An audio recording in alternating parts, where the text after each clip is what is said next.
Hello everyone, web classes Mussoorie में आपका स्वागत है। मैं आपका फिजिक्स टीचर कुंदन सिंह। इलेक्ट्रोस्टैट का 2 लेक्चर ऑलरेडी यूट्यूब पे डाला गया था, आप लोग देखे भी होंगे। आज ये इलेक्ट्रोस्टैट पार्ट 3 हम लोग स्टडी करेंगे। पिछला जो वीडियो में हम बात किए थे उसमें क्या क्या टॉपिक में बात किए थे आप उसको सुन लो। अगर आप नहीं देखे हो तो वीडियो को देख के 3rd लेक्चर पे आइएगा। उसमें आपको बताया गया था कि मेटल को कैसे चार्ज किया जाता है, मेटल का मतलब कंडक्टर को चार्ज कैसे किया जा सकता है। उसके बाद देखे थे कि इंसुलेटर को कैसे चार्ज किया जा सकता है। तो मेटल को कंडक्टर को, मेटल का मतलब कंडक्टर, मेटल किसको कहते हैं? जिसमें इलेक्ट्रॉन फ्री होता है। जिसमें इलेक्ट्रॉन फ्री होता है उसमें इलेक्ट्रिसिटी कंडक्ट करता है, इसलिए उसका नाम कंडक्टर होता है। तो कंडक्टर को चार्ज करने का मेनली 3 मेथड था। पहला को बोले थे चार्ज रिमूवल और एडिशन। रिमूवल और एडिशन ऑफ इलेक्ट्रॉन, या तो इलेक्ट्रॉन को डाल दो या तो इलेक्ट्रॉन को निकाल दो तो मेटल चार्ज हो जाता है। ये बहुत आसान था। दूसरा क्या था?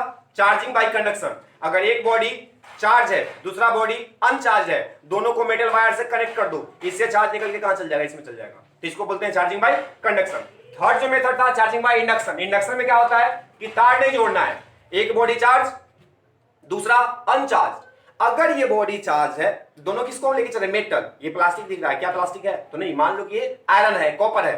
तो अगर ये मेटल चार्ज है और ये इसको इसके नजदीक लाते हैं, पहला केस में क्या बोले कि दोनों को तार से जोड़ दो, तो तार से जोड़ेंगे तो इससे जो भी चार्ज होगा निकल के कहां पे जाएगा? इसमें जाएगा। लेकिन अभी तार से नहीं जोड़ना है, हम कौन सा मेथड देख रहे हैं? Charging by induction. तो एक बॉडी चार्ज, ये वाला चार्ज, ये अनचार्ज।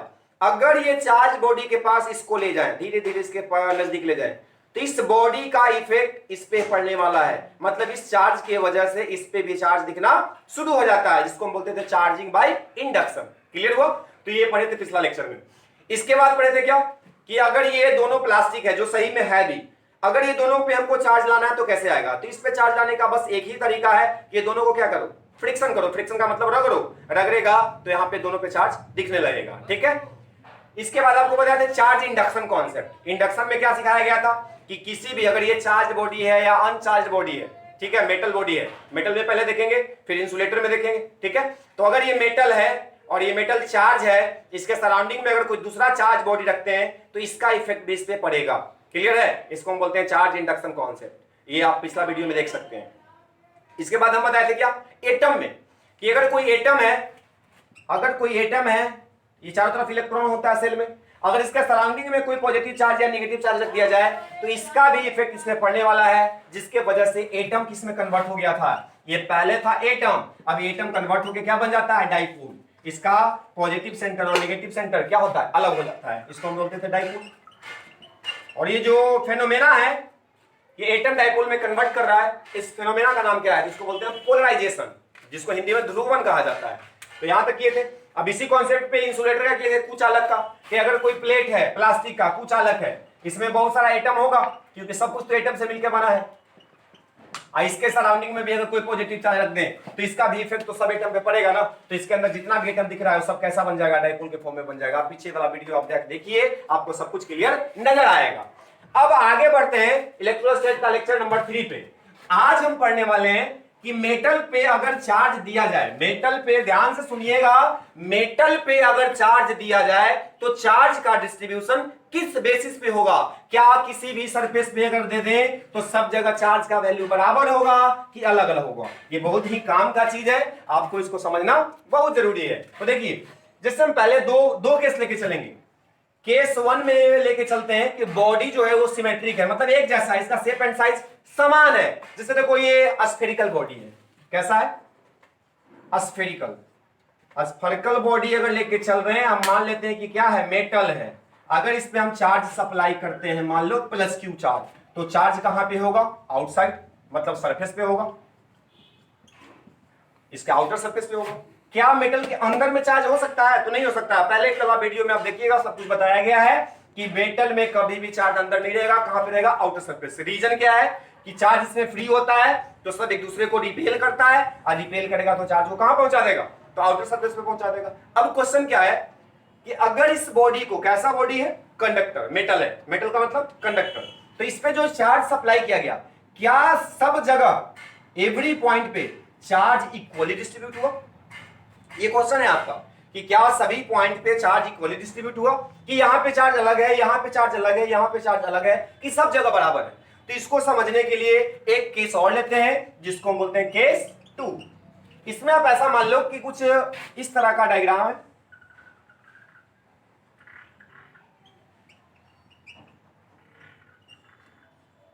मान लो ऐसे तो पता नहीं क्या बन गया है, लेकिन आप मान लो कि ये कुछ चूहा हुआ है या चिड़िया है, इसको बर्ड मानते हैं, चिड़िया, ठीक है। ऐसे लग नहीं रहा है लेकिन फिर भी आप मान सकते हो। ये चिड़िया जिंदा नहीं है, इसको मान लो कि ये मेटल का है, ऐसा बनाया गया है, आयरन का है चिड़िया, ठीक है। अब इसमें ये भी मेटल था, ये भी मेटल है, लेकिन इसका डायमेंशन देखो अलग अलग। क्या इस बॉडी को हम बोल सकते हैं कि सिमेट्रिक है? तो नहीं बोल सकते। इसका देखो शेप एंड साइज कैसा है, रैंडम है, मतलब इसका कोई आकार नहीं बोला जा सकता है। अगर इस बॉडी पे चार्ज सप्लाई किया जाए, इस बॉडी पे भी चार्ज देते हैं +Q, तो फिर से अगर मेटल है तो चार्ज तो अंदर रुकेगा नहीं, तो चार्ज कहां पे जाएगा? तो आउटर सरफेस पे। तो देखो आउटर सरफेस पे डिस्ट्रीब्यूट होना शुरू हो गया, ठीक है, आउटर सरफेस पे डिस्ट्रीब्यूट हुआ। अगर आपसे पूछता है कि बताइए इस केस में और इस केस में, दोनों केस में क्वेश्चन वही है कि सब जगह एवरी पॉइंट पे, सब जगह का मतलब एवरी पॉइंट पे क्या चार्ज का जो डेंसिटी होगा, चार्ज का डेंसिटी क्या होता है? देखो चार्ज का डेंसिटी इलेक्ट्रोस्टैटिक में 3 होगा। पहला को बोलेंगे लीनियर चार्ज डेंसिटी, इसको बोलेंगे लैम्डा। दूसरा को बोलेंगे सरफेस चार्ज डेंसिटी, इसको बोलेंगे सिग्मा। और तीसरा को बोलेंगे वॉल्यूम चार्ज डेंसिटी, तो इसको बोलेंगे रो। ये 3 टर्म में याद रखिएगा। इसको क्या बोलते हैं? Linear charge density, linear charge density. इसको क्या बोलेंगे? Surface charge density. और इसको क्या बोलेंगे? Volume charge density. डिफाइन कैसे करना है, मतलब कैसे समझना है? ठीक है, नाम तो सुन लिए सर कि लीनियर चार्ज डेंसिटी होता है, लीनियर चार्ज डेंसिटी क्या होता है, सरफेस चार्ज डेंसिटी क्या होता है, वॉल्यूम चार्ज डेंसिटी क्या होता है। तो तीनों को हम बता रहे हैं, बस 1 मिनट ध्यान देना, बहुत काम का चीज है, आगे इससे पीछा नहीं छूटने वाला है, इसलिए तीनों से जान पहचान अभी कर लो तो बढ़िया रहेगा। लैम्डा का मतलब होता है चार्ज पर यूनिट लेंथ। जैसे ये वायर अगर आपको नजर आ रहा है, अगर ये वायर आपको नजर आ रहा है तो इसमें देखो मोटाई बहुत कम है, ये इसका लेंथ लेके हम चलेंगे, इसका क्या है, ये लेंथ है, इसका मोटाई नेग्लिजिबल है। अगर इसका मोटाई नेग्लिजिबल है तो इसका, अगर इस पे चार्ज देते हैं, मान लो इसके अंदर मेटल है और इस पे चार्ज दे रहे हैं, तो चार्ज कैसे डिस्ट्रीब्यूट होगा? अलोंग द लेंथ होगा। तो हम क्या बोलेंगे? चार्ज पर यूनिट लेंथ जो होगा, इसको हम क्या बोलेंगे? क्या? Linear charge density. अगर कोई भी चार्ज किसी लंबाई पे डिस्ट्रीब्यूट हो रहा है, किसी लेंथ के अकॉर्डिंग डिस्ट्रीब्यूट हो रहा है, तब वहां पे किसका नाम यूज होगा? Linear charge density. डिफाइन कैसे करेंगे? Charge per unit length is called linear charge density. इसका यूनिट क्या होगा? तो चार्ज को कूलम और लेंथ को मीटर, तो कूलम पर मीटर। क्लियर हुआ? पहला सिग्मा, सिग्मा को बोलते हैं सरफेस चार्ज डेंसिटी। सरफेस का मतलब होता है एरिया। जैसे ये व्हाइट बोर्ड है, अगर मान लो कि ये सरफेस मेटल का है, तो मेटल का अगर है तो सब जगह चार्ज डिस्ट्रीब्यूट होगा। तो charge per unit area, surface का क्या होता है? लंबाई के एरिया होता है। तो यहां पे जो चार्ज का डिस्ट्रीब्यूशन होगा उसको हम लिखेंगे charge per unit area. Unit क्या बन जाएगा? Coulomb per metre square. आसान है बिल्कुल। अगर रो का बात किया जाए तो रो को हम बोलते हैं वॉल्यूम चार्ज डेंसिटी। अगर वॉल्यूम का बात करें तो वॉल्यूम का क्या होता है? सॉरी, हाँ वॉल्यूम चार्ज डेंसिटी बोल रहे हैं, लेकिन वॉल्यूम में आप देखो थोड़ा ध्यान से, तो वॉल्यूम के अंदर वॉल्यूम होता है ना। जैसे कि सॉलिड कोई ऑब्जेक्ट है, सॉलिड, तो सॉलिड में क्या बोलेंगे कि चार्ज अंदर भी होगा, ठीक है। तो इसको क्या बोलेंगे? Charge per unit volume, charge per unit volume. तो यहां पे लिखेंगे चार्ज डिवाइडेड बाय वॉल्यूम। इसको हम क्या नाम देंगे? Coulomb per metre square. ये जनरली किस में आएगा? तो नॉन मेटल, क्योंकि मेटल के केस में चार्ज अंदर में तो रहेगा नहीं, वॉल्यूम में तो रहेगा नहीं, वो तो सरफेस पे रहेगा। तो अगर सरफेस पे रहेगा तो sigma, along the length lambda. अगर वॉल्यूम में मिला, कोई नॉन मेटल का ऑब्जेक्ट है और नॉन मेटल में हम चार्ज दे रहे हैं, तो चार्ज कहां रहेगा? इनसाइड। अगर इनसाइड द बॉडी है तो वॉल्यूम लेना पड़ेगा, तो इसको क्या लिखेंगे? Coulomb per metre square. तो ये तीनों समझ में आपको आया होगा। अब इसका यूज यहां पे करना है। देखिए यहां पे क्या लिए थे? मेटल। अगर ये मेटल है तो मेटल में क्या होता है? वॉल्यूम होगा कि लेंथ होगा कि एरिया होगा। तो हमको पता है कि अगर ये मेटल है तो मेटल में चार्ज हमेशा आउटर सरफेस पे डिस्ट्रीब्यूट होगा। इसका मतलब सरफेस बोल रहे हैं, इसका मतलब उसका एरिया आएगा। तो यहां से क्या हो जाता है? आप कॉन्सेप्ट पे आते हैं। सवाल क्या था कि अगर किसी मेटल बॉडी को हम चार्ज सप्लाई कर रहे हैं तो क्या एवरी पॉइंट पे चार्ज का वैल्यू बराबर होगा? चार्ज का वैल्यू का मतलब सरफेस चार्ज डेंसिटी, क्या सब जगह इक्वल है या सब जगह अलग अलग है? तो इसका कॉन्सेप्ट क्या कहता है कि सरफेस चार्ज डेंसिटी जो होता है वो इनवर्सली प्रोपोर्शनल होता है 1/r। मतलब इनवर्सली प्रोपोर्शनल होता है रेडियस। अभी रेडियस क्या है, तो देखिए यहां पे तो दिख रहा है कि ये स्फेरिकल है, तो बीच में सेंटर होगा और ये रेडियस होगा, ठीक है। अब बताओ पूरा बॉडी का रेडियस क्या बदल रहा है, तो नहीं। अगर ये स्फेरिकल है तो इसका सब जगह रेडियस क्या है, कांस्टेंट है। सब जगह रेडियस क्या होगा, ये आर है तो ये भी आर है, ये भी आर है, सब जगह रेडियस कांस्टेंट। तो क्या बोला कि जब किसी मेटल को, सुनना ध्यान से, जब किसी मेटल को अगर चार्ज सप्लाई किया जाएगा तो चार्ज का डिस्ट्रीब्यूशन इस तरह से होगा कि surface charge density inversely proportional to radius of curvature होगा। यहां पे रेडियस ऑफ कर्वेचर को आप समझ सकते हैं इस फिगर से कि रेडियस क्या है। अगर रेडियस कांस्टेंट, रेडियस बताओ उसमें क्या है, कांस्टेंट है। अगर रेडियस कांस्टेंट तो सिग्मा भी कांस्टेंट। इसका मतलब हमको आंसर मिल गया कि अगर बॉडी सिमेट्रिक है, एक जैसा है, इसका शेप एंड साइज स्फेरिकल है, तो अगर इसमें हम चार्ज सप्लाई करेंगे तो एवरी पॉइंट पे जो चार्ज का डेंसिटी होगा वो इक्वल होगा, क्योंकि रेडियस बदल रहा है नहीं। अगर रेडियस नहीं बदल रहा है तो सरफेस चार्ज डेंसिटी भी नहीं बदलना है। तो चार्ज डिस्ट्रीब्यूशन में जो सबसे इंपॉर्टेंट कॉन्सेप्ट है ये वाला है कि किसी भी मेटल पे अगर चार्ज को डिस्ट्रीब्यूट किया जाए तो सरफेस चार्ज डेंसिटी किसके इनवर्सली होता है, रेडियस ऑफ कर्वेचर। अगर रेडियस घटेगा बढ़ेगा तो ये चेंज होगा। जैसे इस फिगर में आते हैं, इसमें देखिए तो क्या इसका कोई रेडियस फिक्स है, बिल्कुल फिक्स नहीं है। यहां पे देखो इसका चोंच है, जो बर्ड है क्या है, इसका चोंच। चोंच आप समझते हैं, चोंच एकदम शार्प होता है। जो चोंच का जो अगला पॉइंट है वो एकदम शार्प है, बस एक पॉइंट दिखेगा। अगर ये पॉइंट है तो इसका रेडियस अप्रोक्सीमेटली 0। अगर एक पॉइंट है तो रेडियस कितना, 0। सोचो कि रेडियस अगर 0 तो चार्ज डेंसिटी इनफाइनाइट। तो हम यहां से बोल सकते हैं कि यहां पे जो चोंच है इस पे चार्ज डेंसिटी सबसे ज्यादा होगा, यहां पे बहुत हाई डेंसिटी होगा चार्ज का। जहां पे रेडियस ज्यादा, जैसे इसका देखो एक एरिया यहां से काट लेते हैं, ये किसी न किसी सर्कल का पार्ट होगा, आप इमेजिन कर सकते हैं, ऐसे इमेजिन कर लो। इसका कुछ रेडियस मिलेगा, मान लो R1 है। अब यहां पे रेडियस दोनों में फर्क पड़ गया कि नहीं। यहां पे रेडियस क्या था, लगभग 0। इसको R1 मानते हैं, इसको R2। तो यहां पे लगभग 0 था, यहां पे 0 से बढ़ गया। अगर रेडियस बढ़ेगा तो डेंसिटी घटेगा। इसका मतलब हम समझ सकते हैं कि जहां पे, अब यहां पे बात करो, इसका ले लो छोटा सा, तो ये भी किसी न किसी सर्कल का पार्ट होगा। यहां पे भी रेडियस है, मान लो R3। यहां पे रेडियस कम गया तो यहां पे भी चार्ज का डेंसिटी इसके हिसाब से तो ज्यादा होगा, क्योंकि जहां पे रेडियस कम वहां पे चार्ज का डेंसिटी ज्यादा।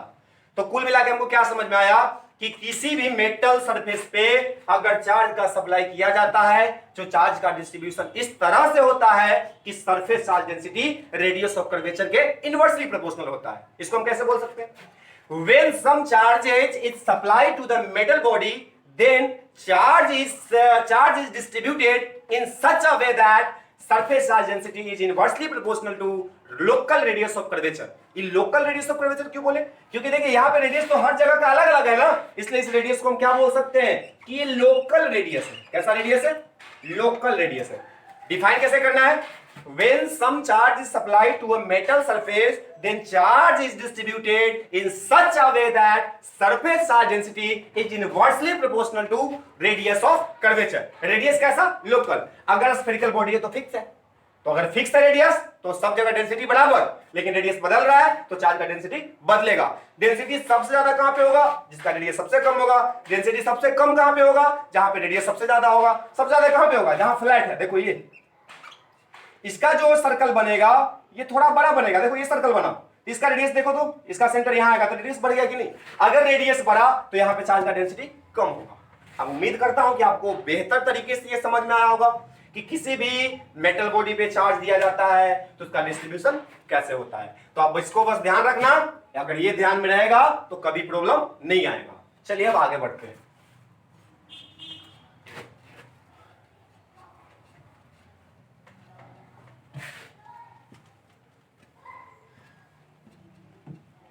इसका अगला जो कॉन्सेप्ट है हमारा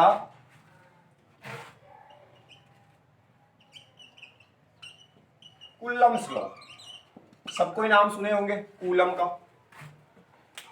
इलेक्ट्रोस्टैटिक्स में कूलम का नाम फेमस है, इसलिए फेमस है कि इलेक्ट्रोस्टैटिक फोर्स के बारे में कौन बताया, कूलम बताया। स्टेटमेंट सुनो, बहुत ही आसान है, इसमें बहुत सारा सवाल मिलेगा आपको, ठीक है। अगर कॉन्सेप्ट क्लियर है तो सवाल तो बन जाएगा, ठीक है, क्या कि ज्यादा इसमें कोई यूज नहीं होने वाला है। जो लॉ कहता है लॉ को समझ लेना। अब क्वेश्चन बनाने के लिए थोड़ा सा वेक्टर का नॉलेज होना चाहिए। अगर वेक्टर आता है और कूलम्स का स्टेटमेंट समझ में आता है तो कोई भी क्वेश्चन आप बना सकते हैं। देखिए कैसे, इसके हिसाब से क्या बोला, दो स्टेटमेंट है इसका कि अगर आपके पास दो पॉइंट चार्ज है, कैसा चार्ज है, पॉइंट, पॉइंट का मतलब छोटा, इत्तू सा दिख रहा होगा, पॉइंट का मतलब छोटा चार्ज। देखिए आप बोर्ड पे भी दिखाया गया है कि अगर आपके पास दो पॉइंट चार्ज है, नाम दे देते हैं, एक का नाम है Q1, एक का नाम है Q2, तो ये दोनों एक दूसरे पे फोर्स लगाएंगे। कब? जब ये दोनों रुका हुआ है। दोनों चार्ज कैसा है, रेस्ट, दोनों चार्ज कैसा है, रेस्ट में। तो क्या बोला कि जब दो पॉइंट चार्ज एक दूसरे से कुछ डिस्टेंस पे किसी भी मीडियम में अगर रखा हुआ है तो दोनों चार्ज एक दूसरे पे फोर्स लगाता है। चलो सुन तो लिए कि फोर्स लगाता है, फोर्स कैसे लगा रहा है, कोई भी चीज फोर्स लगाता है तो उसके पीछे कुछ ना कुछ रीजन होता है। जैसे हम इस पे फोर्स लगा रहे हैं, इसका मतलब हम अपना एनर्जी इसमें सप्लाई किए तब ना इस पे फोर्स लगा। क्या ये चार्ज के पास कुछ एनर्जी है तो अपना एनर्जी इसको ट्रांसफर कर रहा होगा, या इसके पास कुछ एनर्जी है इसको ट्रांसफर कर रहा होगा। ये फोर्स कहां से आया, ये दिमाग में आपको आना चाहिए कि फोर्स दोनों चार्ज क्यों लगा रहा है। तो आपको हम बताए थे प्रॉपर्टीज ऑफ चार्ज में कि चार्ज प्लस हो या माइनस हो उसके पास अपना एक फील्ड होता है। चार्ज प्लस हो या माइनस हो उसके पास अपना एक फील्ड होता है और फील्ड के वजह से फोर्स लगता है। जैसे ग्रेविटेशन, देखो इसके पास मास, नीचे क्या है, धरती, धरती का मतलब ग्राउंड, ग्राउंड के भी पास मास, दो मास के बीच में हमेशा फोर्स लगता है। ऐसा हम 9th क्लास से सुनते आ रहे हैं, ग्रेविटेशन में 11th क्लास में भी पढ़े। तो इसको अगर हम छोड़ते हैं यहां से, बताओ कहां गया, नीचे। इसका मतलब क्या है कि ग्रेविटेशनल फोर्स की वजह से ये इस पे नीचे जा रहा है। ग्रेविटेशनल फोर्स कहां से लगा, तो ग्रेविटेशनल फील्ड। अगर ग्रेविटेशनल फील्ड नहीं होता तो क्या ये अट्रैक्शन होता, तो नहीं होता। तो हम क्या समझ में आ रहा है कि जहां पे ग्रेविटेशनल फील्ड है वहां पे ग्रेविटेशनल फोर्स है।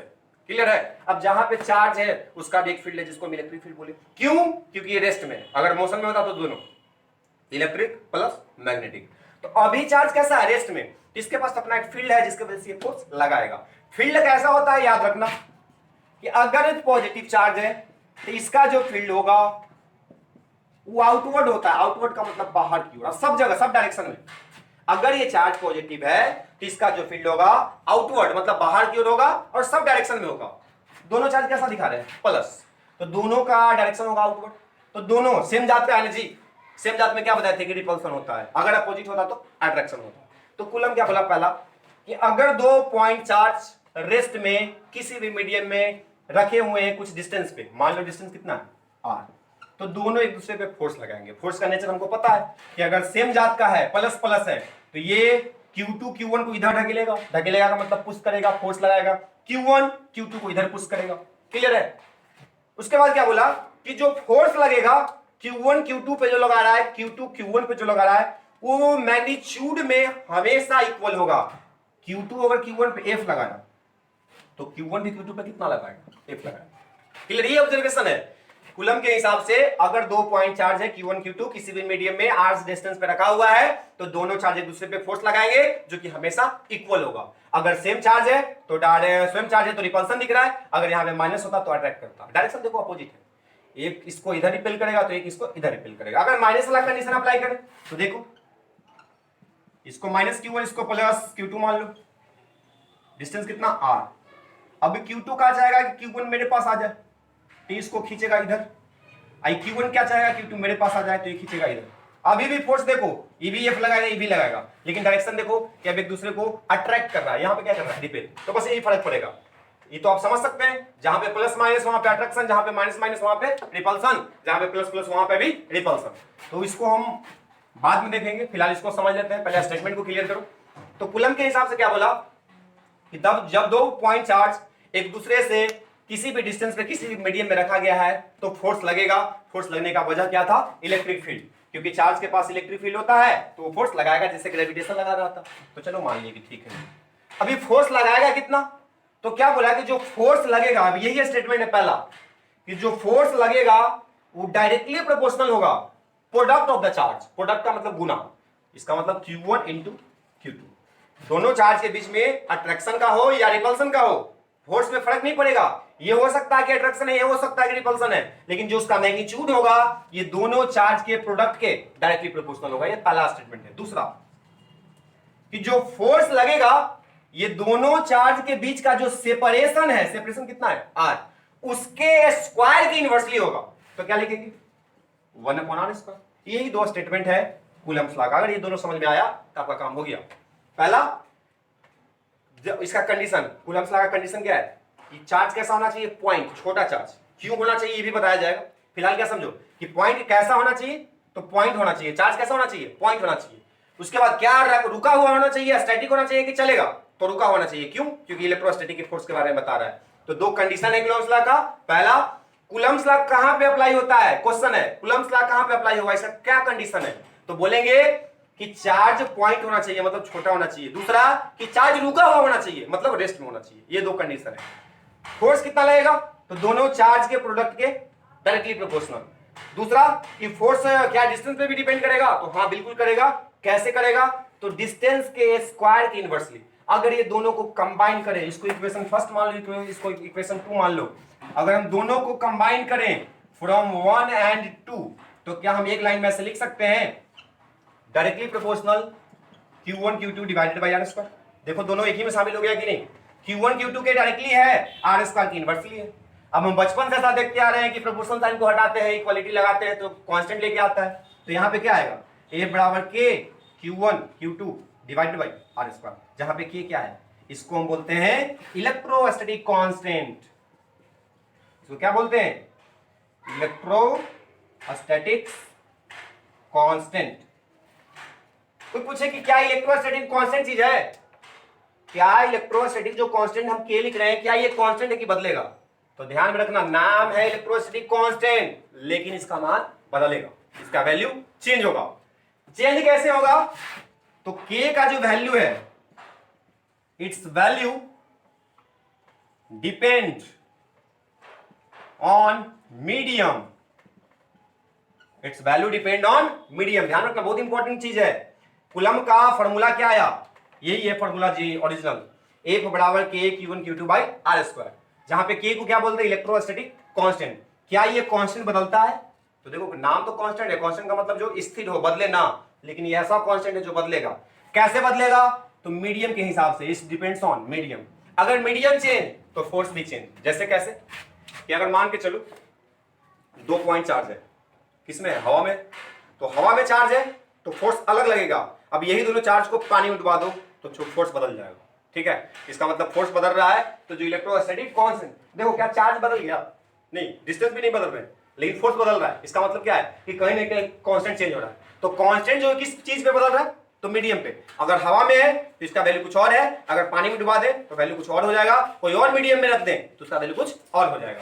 तो उम्मीद करता हूं कि कूलम्स लॉ को क्लियर हुआ होगा। कूलम्स लॉ में समझना कुछ नहीं है, बस एक पॉइंट है, कूलम्स लॉ किसके लिए है, तो पॉइंट चार्ज और रुका हुआ चार्ज। मतलब कूलम्स लॉ का कंडीशन क्या हो गया कि कूलम्स लॉ तभी अप्लाई करेंगे जब चार्ज रेस्ट में हो और पॉइंट चार्ज हो। फॉर्मूला क्या आया, फोर्स के बारे में क्या बताया कि दोनों चार्ज एक दूसरे पे फोर्स लगाएगा, जो किस बात पे डिपेंड करेगा, तो दोनों चार्ज के मैग्नीट्यूड के प्रोडक्ट पे।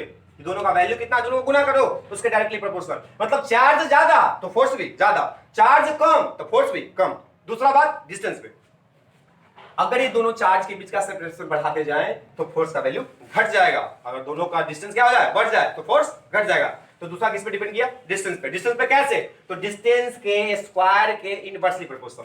दोनों को कंबाइन किए, प्रोपोर्शनल साइन को हटा के इक्वालिटी लगाए, कांस्टेंट आया जिसका नाम k है। k का वैल्यू किस पे डिपेंड किया, मीडियम पे।